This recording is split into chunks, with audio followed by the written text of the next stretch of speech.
Welcome to news wise. मैं हूं आरिफा नूर। आज प्रोग्राम में सबसे पहले हम बात करेंगे जो हुकूमत की तरफ से नंबर्स सामने आए हैं इकॉनमी की ग्रोथ के, यानी कि मुआशी ग्रोथ के, और इनके ऊपर जो बहस हो रही है। 3 रोज़ कबल जो मिनिस्ट्री है प्लानिंग की, उसकी तरफ से 2020 से लेकर 2021 का जो माली साल है उसके अंदर उन्होंने कहा कि जो मुआशी ग्रोथ रही है पाकिस्तान की वो 3.94% रही है। दिलचस्प बात यह है कि चंद माह पहले तक इस या जो ग्रोथ का नंबर था इसको कहा जा रहा था कि ये तकरीबन कोई 2% से नीचे ही है, यानी कि 1.90 या ज़्यादा से ज़्यादा कहा जा रहा था कि 2.20 तक होगा। मगर जब फिगर्स ऑफिशियली सामने आया तो वो तकरीबन 4% के करीब था, और इसी वजह से बहुत से जो मुआशी तज्जियाकार हैं और उसके साथ साथ जो अपोजिशन है उन्होंने कहा है कि ये नंबर जो है ये गैर हकीकत पसंदाना है। दूसरी तरफ हुकूमत का ये दावा है कि जो मुआशी ग्रोथ का ये अंदाज़ा है वो बिल्कुल दुरुस्त है, और उन्होंने कहा है कि जो सारे इकोनॉमिक इंडिकेटर्स हैं उनको सामने रख कर ही ये नंबर जो है कैलकुलेट किया गया है।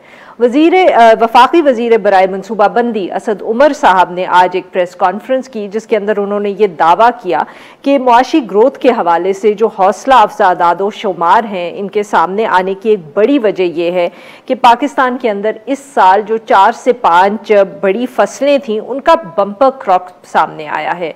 साथ में उन्होंने ये भी कहा कि जो लार्ज स्केल मैन्युफैक्चरिंग है उसके अंदर भी पिछले 10 माह के दौरान 9% से ज़ायद का इजाफा देखा गया है। इससे कबल वजारत ख़जाना और स्टेट बैंक की तरफ से भी जो ये नंबर था 3.94% का, इसकी तरफ से उन्होंने अदादो शुमार जो हैं इसकी क्लैरिफिकेशन के लिए जारी किए थे, और ये उन्होंने भी कहा कि ये नंबर बिल्कुल दुरुस्त है और ना ही स्टेट बैंक और ना ही वज़ीर ख़जाना को इसके ऊपर माफ़ करिएगा वजारत ख़जाना को इसके ऊपर कोई इख्तलाफ है।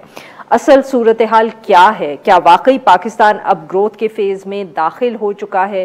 क्या जो फिगर्स अदादो शुमार ये सामने आए हैं इनके अंदर सचमुच कोई हम कह सकते हैं कि इतने ये सही नहीं है जैसे कि अपोजिशन या कुछ जो तज्जियाकार हैं वो कह रहे हैं?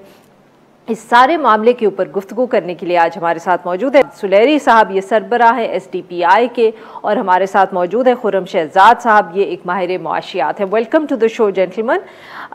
जी डॉक्टर आबिद सुलेरी सर, आपसे गुफ्तगू का आगाज़ करेंगे। आप बताएं सर, आप इस नंबर को कैसे देख रहे हैं? हुकूमत की तरफ से एक से ज़्यादा वजाहत आ चुकी है मगर फिर भी अब भी तनकीद हो रही है, और बहुत से लोगों का अब भी ख्याल है कि ये नंबर शायद कुछ ज़्यादा ही, जिसको कहते हैं ना अंग्रेजी में, ऑप्टिमिस्टिक है।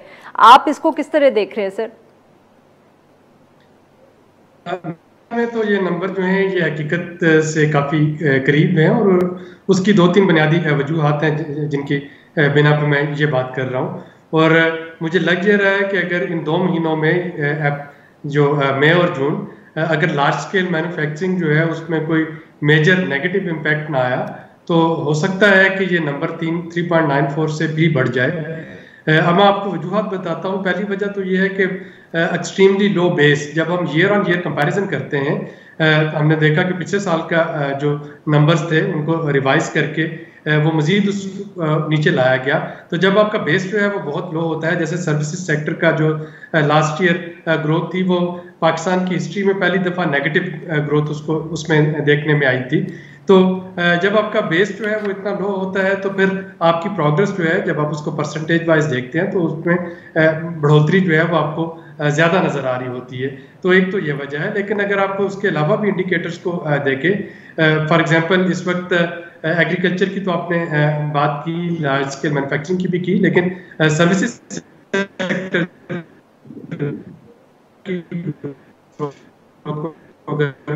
सर्विसेज सेक्टर की ग्रोथ आपको नजर आती है। फिर जो रेमिटेंसेस है, रेमिटेंसेस का जो इम्पैक्ट हुआ इस वक्त, रेमिटेंसेस आपकी टोटल एक्सपोर्ट से बढ़ चुकी हैं। रेमिटेंसेस जो बैरून मुल्क से तारकीन वतन पैसे भेजते हैं, उन सब का जो नतीजा निकलता है वो एक इकोनॉमिक एक्टिविटी की शक्ल में निकलता है। लोगों के पास एक परचेजिंग पावर आती है, वो भी आपकी रिफ्लेक्ट हुई। फिर जो बेनज़ीर इनकम सपोर्ट प्रोग्राम के तहत, एहसास प्रोग्राम के तहत जो 15 मिलियन घरानों को पैसे दिए गए, अगेन उसमें एक परचेजिंग पावर जो थी वो आई और उसकी इकोनॉमिक एक्टिविटी बनी, तो वो भी आपकी यहाँ पे रिफ्लेक्ट होती है। अगर मैं स्टॉक एक्सचेंज पे इस पर देखता हूँ तो सिर्फ इसी महीने का जो मार्च का स्टॉक एक्सचेंज इंडेक्स है 23% सेल में इजाफा हुआ है, जिसमें सबसे ज़्यादा इजाफा जो है वो सीमेंट में हुआ है, उसके बाद ऑटो इंडस्ट्री है, फिर फर्टिलाइजर है। ऑटो इंडस्ट्री में अगर सिर्फ बड़ी गाड़ियों में होता तो मैं कहता कि शायद ये बहुत स्क्यूड है, लेकिन मोटरसाइकिल जो है उसकी जो है सेल उसमें भी इजाफा हुआ है, जो 3 व्हीलर हैं उनकी सेल में भी इजाफा हुआ है। तो जो पिछले साल कोविड की वजह से एक मईशत जो है वो सुकड़ गई थी, उसमें एक स्टैग्नेशन आ गई थी, तो इस साल हमने कोविड को थोड़ा सा इजी भी लिया और खुदा का शुक्र है कि कोविड ने उस तरीके से तबाहकारी नहीं दिखाई जैसा कि इंडिया में या नेपाल में इस वक्त सूरत हाल है। तो लोगों ने पैसा स्पेंड किया, वो रिफ्लेक्ट हो रहा है इस वक्त जीडीपी नंबर्स की शक्ल में। बिल्कुल सही जी। खुर्रम साहब, सर योर व्यू, और प्लीज़ जब आप जवाब देंगे तो हमें ये समझाइएगा कि अगर जैसे डॉक्टर आबिद सुलेरी ने तो बताया कि सर्विसेज में भी ग्रोथ हमने देखी, साथ में उन्होंने एहसास प्रोग्राम का भी जिक्र किया, मैन्युफैक्चरिंग का भी किया, तो सर अगर ये सारे इंडिकेटर्स थे, रिमिटेंसेस भी बढ़ रही थी, तो फिर जो एस्टिमेट सारे थे ख़ास तौर पे इंटरनेशनल फाइनेंशियल इंस्टीट्यूशंस के जैसे कि IMF, वर्ल्ड बैंक, वो इतने कम क्यों थे? क्या मतलब कि उन्होंने बिल्कुल जिसको कहते हैं कि मिसरीड किया सिचुएशन को? जी अस्सलाम वालेकुम। देखिए, जहाँ तक बात है नंबर्स की तो हम उस पर बात कर लेते हैं। देखिए, इसमें दो चीज़ें, एक तो ये कि क्या नंबर्स जो हैं वो ठीक हैं, ये क्वेश्चन है अभी, और दूसरा ये कि क्या इकॉनमी वाकई बेहतरी की तरफ जा रही है या नहीं जा रही। तो हमें ये भी देखना है कि नंबर्स जो रिफ्लेक्ट कर रहे हैं वो ग्राउंड पर रिफ्लेक्शन है या नहीं है। तो देखिए, पहले तो मैं दूसरी चीज़ का जवाब देता हूँ कि इकॉनमी जो है वो डेफिनेटली एक मोमेंटम में है, और जो है नंबर्स नज़र आ रहे हैं, उसमें लार्ज स्केल मैन्युफैक्चरिंग के नंबर्स हैं, एग्रीकल्चर ग्रोथ है, सर्विसेज सेक्टर में जो है रिटेल एंड ट्रेड में ग्रोथ नज़र आ रही है, और एक्चुअली मोमेंटम जो है वो शुरू हुआ है इकोनॉमी का, कंजम्पशन शुरू हुई है इकोनॉमी की, इंपोर्ट्स आहिस्ता आहिस्ता बढ़ना दोबारा शुरू हो गई हैं, एक्सपोर्ट्स में बेहतरी है, रेमिटेंसेस आई हैं, और तकरीबन 5-6 अरब डॉलर्स की लास्ट ईयर के मुकाबले में रेमिटेंसेस ज़्यादा हैं, तो डेफिनेटली कंजम्पशन का हिस्सा वो बनती है। एग्री इनकम जो है वो बेहतर हुई है, होने के चांसेस मज़ीद हैं। लार्ज स्केल मैन्युफैक्चरिंग, या ये कह लें कि हमारी जो इंडस्ट्रीज़ हैं वो आहिस्ता आहिस्ता इंप्रूव होना शुरू हुई है। तो ये तो बिल्कुल एक फैक्ट है कि इकॉनमी हमारी बेहतरी की तरफ गामजन होना शुरू हो गई है। चाहे आप उसको जो है ये कहें कि जी रिफॉर्म्स नहीं हो रहे या गवर्नेंस के इश्यूज हैं, वो अपनी जगह है, लेकिन इकॉनमी में आहिस्ता आहिस्ता बेहतरी आई है, और ऑफकोर्स इन्फ्लेशन एक बहुत बड़ा मसला है भी। अब मैं आता हूँ दूसरी तरफ के नंबर्स कितने ऑथेंटिक हैं। देखिए, एक बात तो ये हमें क्लियर रखनी चाहिए कि कोई भी जीडीपी के नंबर्स को, इकोनॉमी के इतने बड़े साइज के नंबर्स को कोई ऑथेंटिकेट नहीं कर सकता। कोई अगर कहता है कि मैं एग्जैक्ट जीडीपी निकाल के देता हूँ आपको, एग्जैक्ट बताता हूँ कितनी माशी तरक्की हुई है, या एग्जैक्ट बताता हूँ कितनी प्रोडक्शन हुई है, ज़्यादातर अगर कोई ऐसा कहता है, या ज़्यादातर कहता है कि जी बहुत ज़्यादा प्रोडक्शन में हम बता सकते हैं एग्जैक्टली, चाहे एग्रीकल्चर हो चाहे वो सर्विसेज हो, खासकर इंडस्ट्री के बारे में कहा जा सकता है, उसके नंबर्स रिलेटिवली डॉक्यूमेंटेड होते हैं। तो ये कहना ठीक नहीं होगा किसी का भी क्लेम करना कि एग्जैक्ट नंबर जो है वो पता किए जा सकते हैं। ये हमेशा अप्रॉक्सीमेशंस होती हैं, हमेशा जो है एक अंदाजे के हिसाब से होता है, और कुछ नंबर्स आते हैं, उसकी बेसिस पे सैंपल्स होते हैं, उसके बेसिस पे नंबर्स को किया जाता है। अब देखिए, प्रॉब्लम कहाँ हो सकती है जिसको देखना चाहिए, वो यहाँ हो सकती है कि एग्रीकल्चर सेक्टर में हमने देखे, एग्रीकल्चर सेक्टर में अच्छी प्रोडक्शन आई है, से लेकर शुगर से लेकर बीट से लेकर कॉटन डाउन है, बट बाकी में अच्छी आई है, और वो थोड़ा बहुत उसमें फर्क आ सकता है, लेकिन एक्चुअली ग्रोथ है, ऐसा नहीं कि ग्रोथ नहीं, नंबर 1। और ये हमारे लिए अच्छी खबर है कि फूड इन्फ्लेशन के लिए, जहां हमारी फूड इन्फ्लेशन बहुत हाई रही है पिछले 2-2.5 सालों में, उसके लिए बहुत अच्छी खबर है कि एग्रीकल्चर प्रोडक्शन आई है। अच्छा, उसमें ना लाइव स्टॉक का एक एरिया है जो कि एग्रीकल्चर सेक्टर का तकरीबन 60% बनता है, और वो उस पर सेंसस नहीं हुआ है। ये मैं इस गवर्नमेंट या पिछली गवर्नमेंट की बात नहीं कर रहा, ये हमारे यहाँ 2006 से आ रहा है कि हमें नहीं पता कितना लाइव स्टॉक किसके पास है। सेंसस होता है तो पता चलता है, हर साल सेंसस तो नहीं कर सकते, बट कोई मेथोडोलॉजी नहीं। खुर्रम साहब, माफ करिएगा, मैं आपकी बात ये काट रही हूँ, तो जी सर, ये हमें समझाएं कि आप मतलब कि क्या कह रहे हैं कि ये हुकूमत क्योंकि कोई एक्यूरेटली इसको जज नहीं कर सकता, इसलिए ये जो नंबर है इट्स रीजनेबल और नॉट? नहीं, देखिए, मैं सिर्फ ये बताना चाह रहा हूँ कि क्या रीजंस है जिस पे क्वेश्चंस उठ रहे हैं, और वो पहले भी यही थे। ऐसा नहीं है कि इस गवर्नमेंट ऐसे नंबर्स नए कर दिए, बट ऑफ कोर्स वो रूम था और है भी जहाँ पे आपको मैनेज करना पड़ता है, इस चीज को मैनेज करना पड़ता है कि ये जो अप्रोक्सीमेशन हैं उनको कैसे जो है वो ब्रिज किया जाए और क्या इंडिकेशंस आ रही हैं। तो ये अप्रोक्सीमेशंस होती हैं।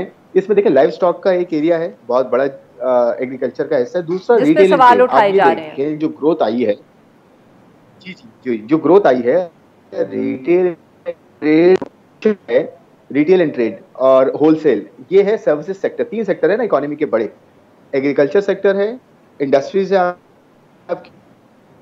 सेक्टर है। सर्विसेज सेक्टर 61% है पूरी इकोनॉमी का, और उसमें रिटेल एंड ट्रेड अगर देखा जाए तो जीडीपी का, यानी कि हमारी इकोनॉमी के पूरे साइज का तकरीबन 19% है, और इतना ही मैन्युफैक्चरिंग है। तो आप ये देखें रिटेल एंड ट्रेड तो उसके बराबर आ रहा है। अब रिटेल एंड ट्रेड में प्रॉब्लम ये है कि ये डॉक्यूमेंटेड एरिया नहीं है, रिटेल ज्यादातर अनडॉक्यूमेंटेड है। आप कोई भी ढाबे पे कोई चीज खाते हैं, कुछ लेते हैं, तो आप ये देखें कि उसको आप कैसे, मेरे ख्याल में उसका कुछ हिस्सा ही शायद आप डॉक्यूमेंटेशन में, हमारी कैश इकोनॉमी है, हमें ये भी देखना है। आपकी वेस्टर्न इकोनॉमीज होती हैं, उनके नंबर्स बहुत ज्यादा जो है ऑथेंटिकेट किए जा सकते हैं, हमारी कैश इकोनॉमी है। तो हमारा ये स्ट्रक्चरल प्रॉब्लम है, हमारे ये प्रॉब्लम नहीं है कि जी हमने एक मरतबा में नंबर गलत दे दिए या नंबर हमने ओवर एस्टिमेट कर लिए। ये हो सकता है, लेकिन उसकी वजूहात जो है हमें एड्रेस करनी चाहिए कि नंबर्स को सही मेथड्स के थ्रू कैसे ठीक किया जाए और कैसे इस पे काम किया जाए ताकि बेसिस आपकी ठीक हो। जब बेसिस ठीक होगी, पॉलिसी इनपुट ठीक होगा, तो हर डिसीजन उस पर बेस करता है, वो भी ठीक होने के चांसेस होंगे। मेरा ये है कहना। बिल्कुल सही। नाज़रीन, यहाँ पे लेंगे हम एक छोटा सा ब्रेक, और जब हम ब्रेक से वापस आएंगे तो अपने मेहमानों से गुफ्तगू रखेंगे। स्टे विद अस।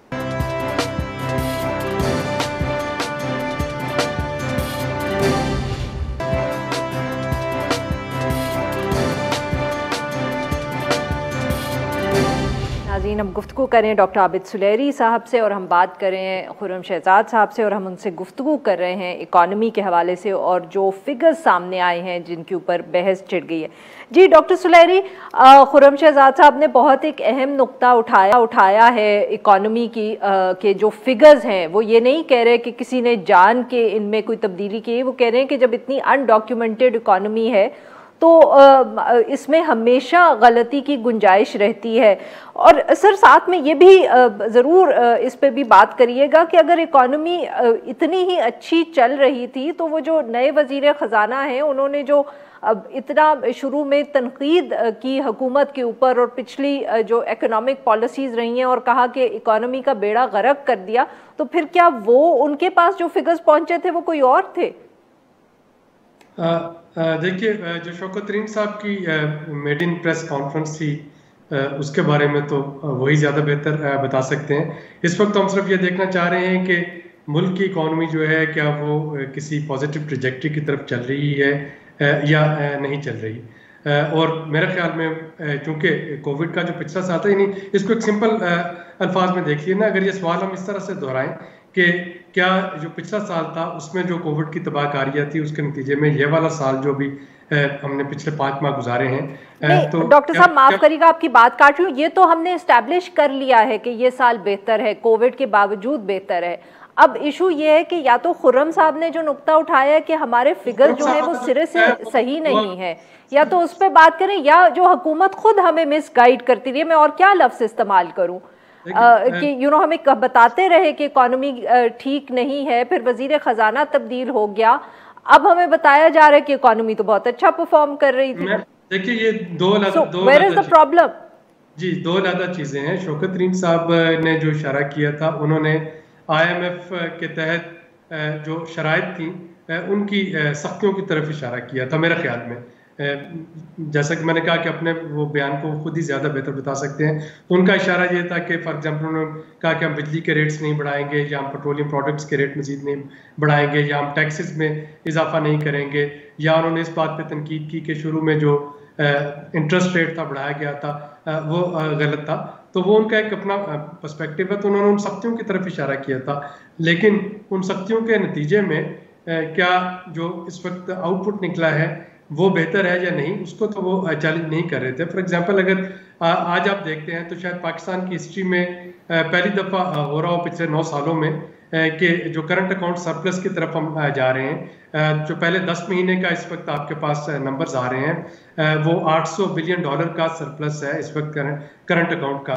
2018 में अगर आप देखें तो उस वक्त तकरीबन $19 बिलियन का डेफिसिट था, $18 बिलियन का डेफिसिट था उस वक्त। तो जो क्वालिटी ऑफ ग्रोथ है उसको भी हमें देखना होगा। इसी तरीके से अगर हम देखते हैं इंपोर्ट्स को, तो भले इंपोर्ट्स में इजाफा हो रहा है लेकिन रेमिटेंसेस की मौजूदगी में और जो आपकी एक्सपोर्ट्स हैं उनके फिगर्स की मौजूदगी में शायद वो सबसाइड हो जाए उसका इफेक्ट। अगर हम एक्सपोर्ट को देखते हैं तो 2011 के बाद शायद पहली दफ़ा आपकी एक्सपोर्ट जो है वो $25 बिलियन के टारगेट को एक्सीड कर जाए। इस वक्त तक की जो एक्सपोर्ट है 10 महीनों की वो तकरीबन $1 बिलियन की, $21 बिलियन की एक्सपोर्ट हो चुकी है। अगर यही ट्रेंड जो है अगले 2 महीनों में रहता है तो शायद हम 2011 में जो पहली दफ़ा हमने $25 बिलियन को अचीव किया था उसको हम टच कर रहे हो। तो ये वो चीज़ें हैं जो कि इन तमाम फिस्कल कंसोलिडेशन के नतीजे में आपके सामने आई। तो उस पर यह तनकीद तो की, यानी आज भी इस सारी ग्रोथ के बावजूद ये तनकीद की जा सकती है कि अगर फसलें इतनी अच्छी आई हैं तो आटा का रेट जो है वो क्यों महंगा है, या चीनी जो है चीनी क्यों महंगी होगी। तो उसकी वजूहत अपनी जगह हैं। तो ये चीज़ जो है वो इसको डिनाई नहीं करती कि आपकी शुगर केन की क्रॉप बेहतर थी या आपकी वीट की क्रॉप जो है बहुत बेहतर हुई। तो ये दो चीज़ें जो अलग-अलग हैं और इनके एड्रेस करने के इसबाब जो हैं ये भी मुख्तलिफ हैं। तो अगर शौकत तरीन साहब की स्टेटमेंट को मैं देखता हूँ तो मैं इस तरीके से देखूंगा उसको कि जो आउटपुट है इन तमाम पॉलिसीज़ का उसको उन्होंने चैलेंज नहीं किया था। उन्होंने ये ज़रूर तनकीद की थी कि IMF में जो हम गए और उसकी जो सख्त शराइत थी उन्होंने सख्त शराइत की तरफ ज़रूर इशारा किया। बिल्कुल सही। खुर्रम साहब, डॉक्टर साहब ने एक्सप्लेन भी किया, उन्होंने और इंडिकेटर्स और नंबर्स का भी जिक्र किया, पर सर यहाँ पे जो दूसरा सवाल उठता है वो यही है कि इस दफ़े की ग्रोथ जो है या जिसका जिक्र वो भी कर रहे हैं, हुकूमत भी कर रही है, क्या ये माजी की ग्रोथ से फ़र्क है? क्या इस दफ़े हम सचमुच ये कह सकते हैं या हुकूमत की इस बात पे यकीन कर सकते हैं कि ये सस्टेनेबल ग्रोथ है? और क्या 2 साल के बाद हम या फिर IMF के पास खड़े होंगे जब अगला इलेक्शन होगा, नई हुकूमत आएगी या यही हुकूमत होगी, will we be returning to the IMF उसी तरह और वही इल्ज़ाम लगेगा पिछली हुकूमत पे कि उन्होंने लोन्स के ऊपर ग्रोथ की इकोनॉमी के अंदर जो बहुत शॉर्ट टर्म थी और सस्टेनेबल नहीं थी?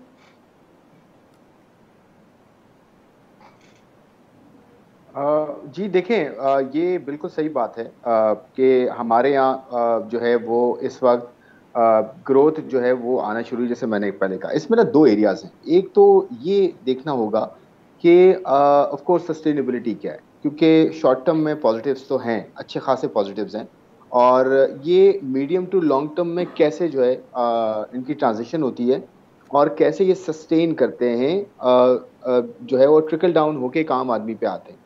तो डेफिनेटली मैक्रो स्टोरी आपकी अच्छी हो रही है, आगे आपकी ग्रोथ है। और अच्छी बात यह है कि ministry of finance and state bank अब ग्रोथ की जो है वो सिमत में सोच रहे हैं कि इन्वेस्टमेंट होनी चाहिए और जो है हमें कॉस्ट को नीचे करना चाहिए, ओवरऑल कॉस्ट को, ताकि इन्वेस्टमेंट हो, पॉलिटिकल स्टेबिलिटी हो, इन्वेस्टमेंट हो, पॉलिसी कंसिस्टेंसी भी होनी चाहिए।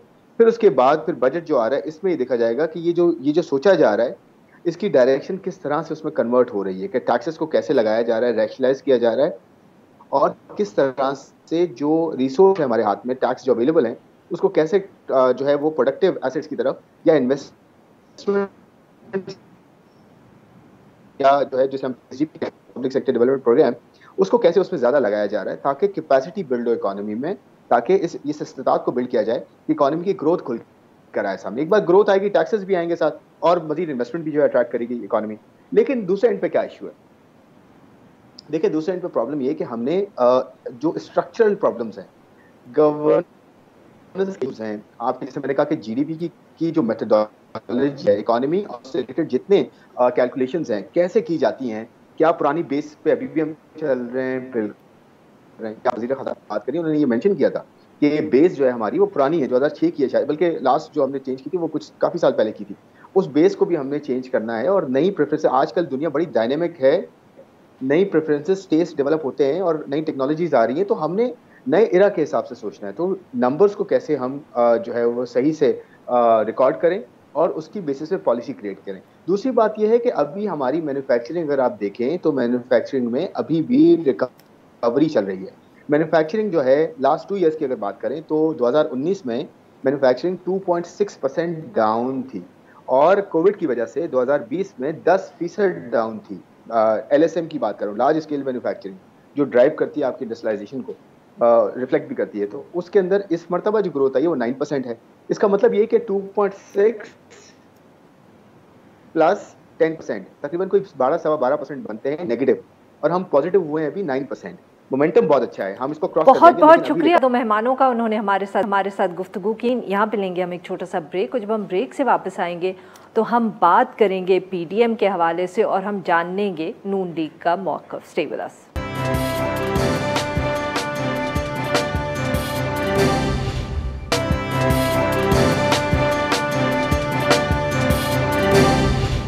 वेलकम बैक नाज़रीन।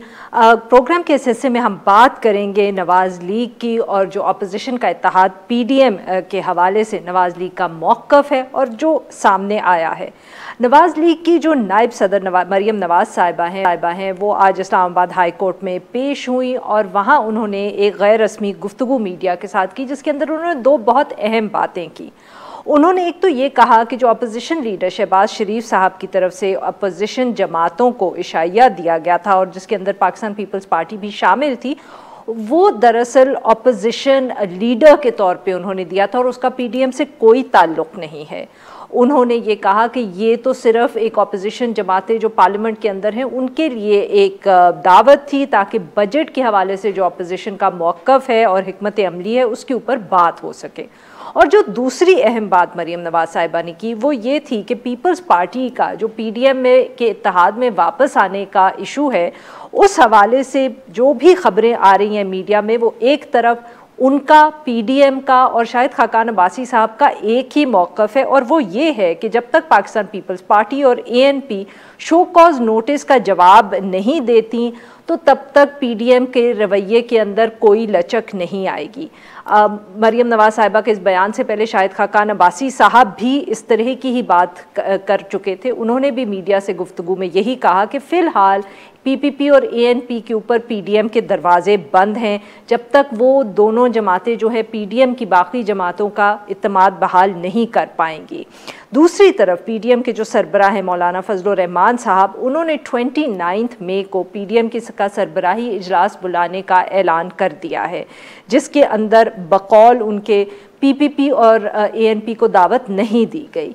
क्या नवाज़ लीग अब बिल्कुल कोई वापसी नहीं चाहती PDM के अंदर PPP और ANP को? और ये जो इतने दिन गुफ्तगू चलती रही कि शहबाज शरीफ साहब इसी हवाले से कोशिशें कर रहे हैं, इसको सिर्फ आज से पहले पाकिस्तान मुस्लिम लीग नवाज़ की तरफ से कोई क्लैरिफिकेशन इसके ऊपर नहीं आई, इसकी क्या वजह हो सकती है? इस हवाले से गुफ्तगू करने के लिए आज हमारे साथ मौजूद डॉक्टर मुसद्दिक मलिक साहब, ये सेनेटर हैं और सीनियर रहनुमा हैं पाकिस्तान मुस्लिम लीग नवाज़।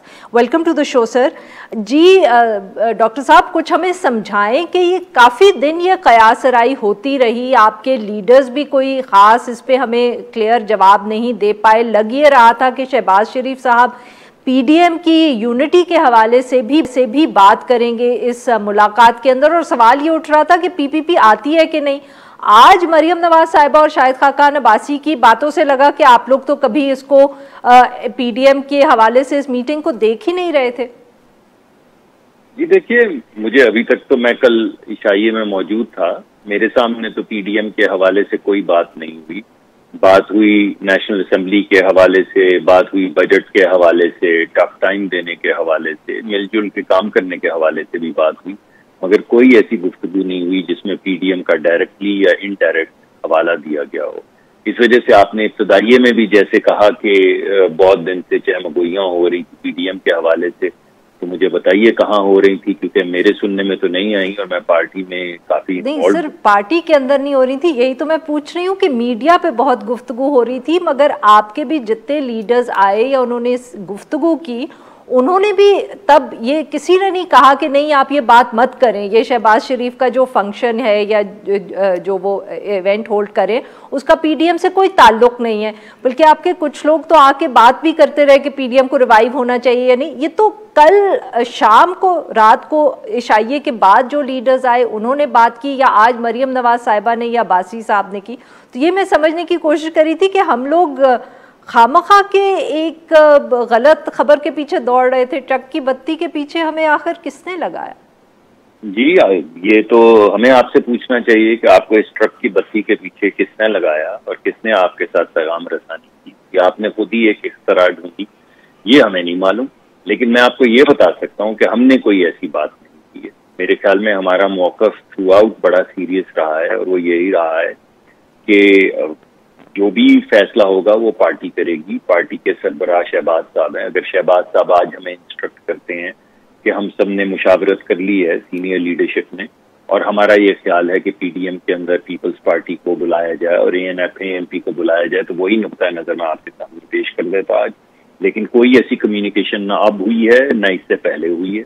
इस वजह से मैं भी परेशान हूँ आपकी इस असम्पशन से कि कोई पीडीएम के हवाले से बात हो रही थी।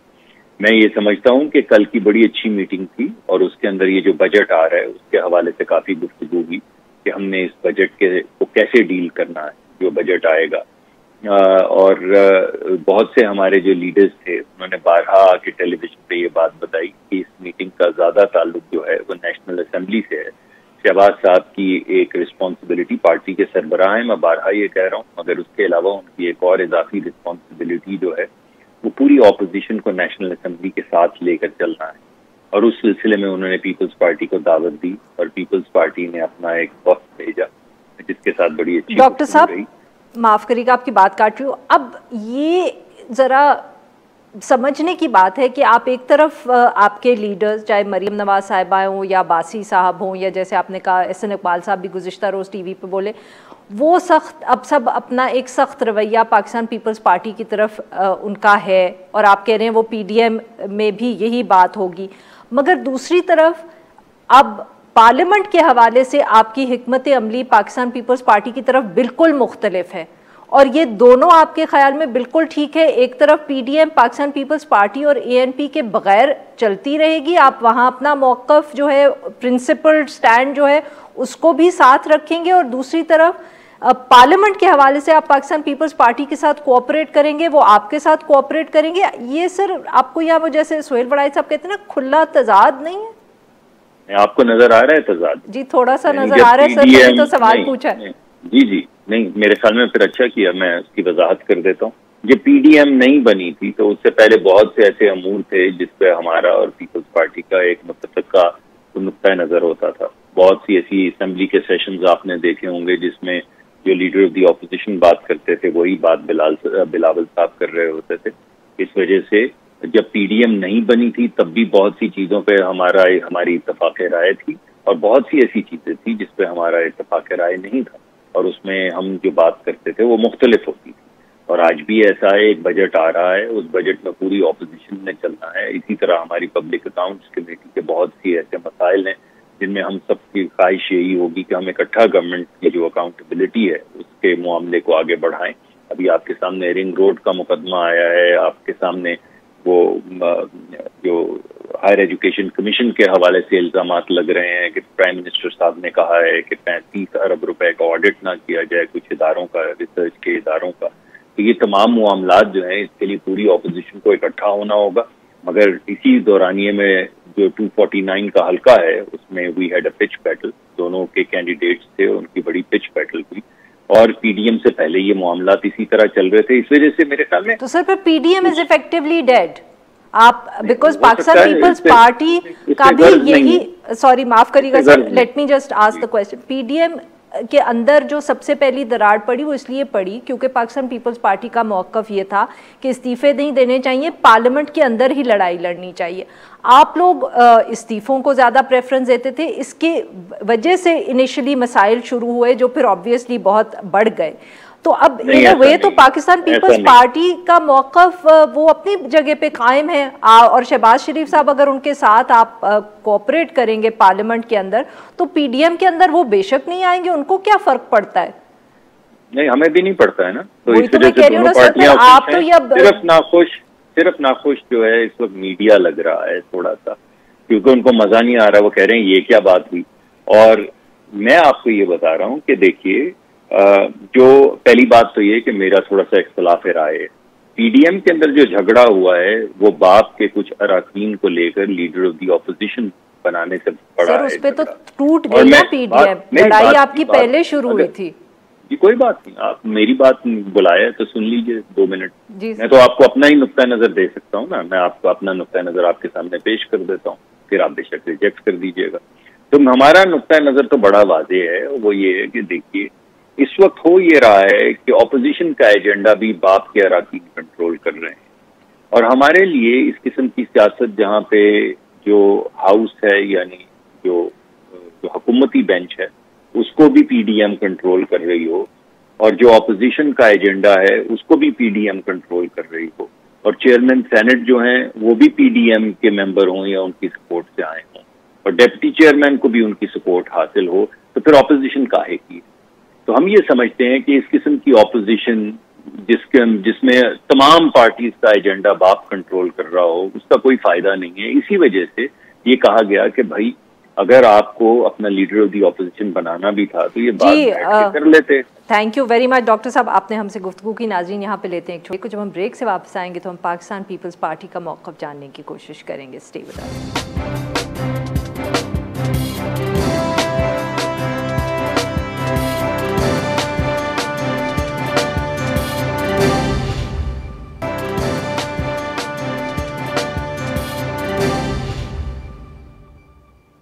वेलकम बैक नाजरीन।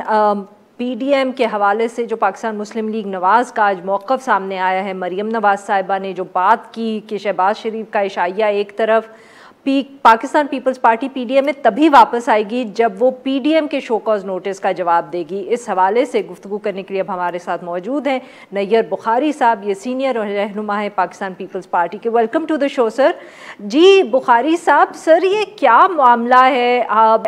हफ्ता कयासराई होती रही कि शहबाज शरीफ साहब आप लोगों से बात करेंगे इस इशाइये में, वो जिक्र करेंगे कि आप पीडीएम में वापस आ रहे हैं कि नहीं। आज पाकिस्तान मुस्लिम लीग नवाज़ कह रही है कि शहबाज शरीफ के इशाइये का सिर्फ पार्लियामेंट से ताल्लुक़ है, पीडीएम से कोई ताल्लुक़ नहीं है। सर क्या हुआ गुज़िश्ता रोज़, कुछ आप हमारे साथ तफसील शेयर कर सकते हैं? शुक्रिया।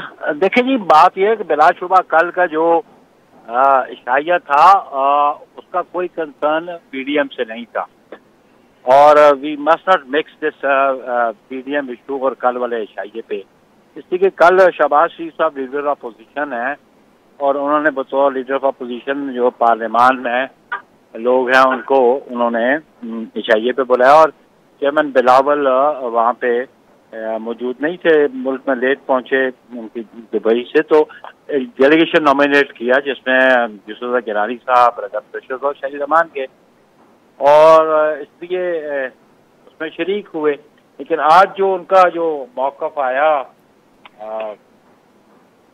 मरियम साहबा का और अब्बासी साहब का, पहली बात तो यह है कि हमारे बगैर पीडीएम डजंट एग्जिस्ट।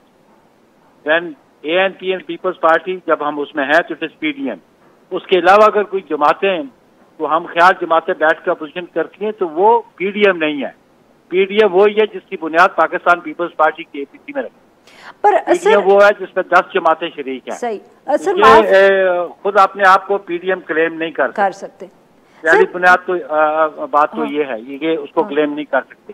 बाकी पीडीएम के लिए जो हमारा चार्टर था, जो हमारा एक्शन प्लान था, पीपल्स पार्टी उस पर आज भी कारबंद है, हम उसके आज भी पाबंद हैं। इस सारे इशू को खराब करने में मौलाना फजल रहमान का और मरियम नवाज साहबा का रोल है, क्योंकि जब हमने लॉन्ग मार्च का तय किया, डेट दी और 26 मार्च के लिए, तो उसमें कतन ये शर्त मुंसलिक नहीं थी कि हम रेजिग्नेशन देंगे। लेकिन 16 मार्च को आके उन्होंने 2 दिन उससे पहले पीडीएम की सरप्राइज इजलास में पहले अनाउंस कर दिया जी कि लॉन्ग मार्च मौसर तब होगा जब वो रेजिग्नेशन होगी। तो हमारा मौक़िफ़ था, हमारी रिजर्वेशंस थी कि नहीं, ये कभी भी तय नहीं होता। पर पीडीएम, माफ करिएगा सर आपकी यहाँ बात काट रही हूँ, बट ये बताइएगा कि अगर वो इस वक्त अब शहबाज शरीफ साहब के थ्रू पाकिस्तान मुस्लिम लीग नवाज ये ऑफर कर रही है आपको कि पार्लियामेंट के अंदर कोऑपरेट करते हैं, तो पहला सवाल तो ये है कि क्या आप शहबाज शरीफ साहब के साथ कोऑपरेट करेंगे, और दूसरा अगर आप करते हैं तो क्या इसको हम कहें कि ये आपके मौक़िफ़ की जीत है कि पार्लियामेंट के अंदर ही जंग होनी चाहिए हुकूमत के खिलाफ, या हम ये कहें कि ये वो पीडीएम को भी आपके बगैर चलाना चाहते हैं और साथ में वो आपकी कोऑपरेशन जो है वो पार्लियामेंट के अंदर दूसरे तरीके से हासिल कर रहे हैं? देखिए, बुनियादी बात यह है कि जो हमने एक्शन प्लान में दिया था वो सीक्वेंस वाइज चीजें थी, और पाकिस्तान पीपल्स पार्टी के मौक़िफ़ को पहले भी तायीद भी मिली और उस मौक़िफ़ की बुनियाद पे कामयाबी भी मिली। हमने कहा बाई इलेक्शन लड़ो तो लड़ेंगे और हम जीते। हमने कहा सेनेट में इलेक्शन पार्टिसिपेट करो, वो पार्टिसिपेट किया तो हमें सक्सेस हुई सेनेट की सीट्स में। अब बात यह है कि हमारा मौक़िफ़ पहले जो तस्लीम किया गया उसमें भी कामयाबी हुई। आज भी हम ये कहते हैं कि रेजिग्नेशन लास्ट ऑप्शन था, और अब आप ये खुद कहते हैं कि अगर पीपल्स पार्टी रेजिग्नेशन तो ये खुद रेजिग्नेशन से भाग गए हैं। पीपल्स पार्टी कहती है कि लॉन्ग मार्च करते हैं, हम लॉन्ग मार्च करेंगे। जी पार्लियामेंट के अंदर हम कहते हैं कि जी नो कॉन्फिडेंस मूव करो, कि क्यों घबराते हैं पार्लियामेंट में नो कॉन्फिडेंस मूव करने से? बड़ी थिन मेजोरिटी है उनके पास पंजाब में, बड़ी थिन मेजोरिटी है नेशनल असेंबली में। तो आज जो सूरत हाल डेवलप हुई है नेशनल असेंबली में, प्रोविंशियल असेंबली में, ट्रेजरी बेंचेस में, उसका बेनिफिट भी मिल सकता है। तो हम समझते हैं कि हम कामयाब हो सकते हैं हम नो कॉन्फिडेंस में, और नो कॉन्फिडेंस हमारे उस चार्टर का हिस्सा है। तो सर क्या ये कल गुफ्तगू शहबाज शरीफ साहब के साथ हुई, या अब पाकिस्तान पीपल्स पार्टी अब शहबाज शरीफ साहब को क्या जवाब देगी? देखिए जी, मैं I am not privy to that, क्योंकि सिर्फ वो हमारा 3 मेंबर डेलीगेशन गया था, उन्होंने ये रिपोर्ट चेयरमैन साहब को पेश करनी है। चेयरमैन साहब को अगर पेश किया तो फिर चेयरमैन साहब कंसल्टेशन करेंगे कि हमें हमारे साथ क्या। देखिए, अगर शहबाज शरीफ साहब को मेडिएशन कराना चाहते हैं तो Peoples Party is open to dialogue always, और पीपल्स पार्टी की पोलिटिकल हिस्ट्री है कि हम हमेशा डायलॉग करते हैं, और हम समझते हैं कि डायलॉग के जरिए इश्यूज रिजॉल्व होते हैं। सर मगर अगर वो शहबाज शरीफ साहब आपकी कोऑपरेशन मांगते हैं पार्लियामेंट के अंदर, और पीडीएम के अंदर मौक़िफ़ वही रहता है जो आज मरियम नवाज साहिबा ने दिया, तो आपके ख्याल में पाकिस्तान पीपल्स पार्टी का क्या जवाब होगा शहबाज शरीफ साहब को? देखिए, शहबाज शरीफ साहब को हमने ये भी कहना है कि अगर शहबाज शरीफ साहब हमारे साथ कोऑपरेशन चाहते हैं तो सेनेट में लीडर जो अपोजिशन जो हमारा है उसके साथ वो भी कोऑपरेशन करें। ताली दोनों हाथों से बजती है। बहुत बहुत शुक्रिया सर, आपने हमसे गुफ्तगू की। नाजरीन, आज के लिए बस इतना ही। We'll be back at the same time.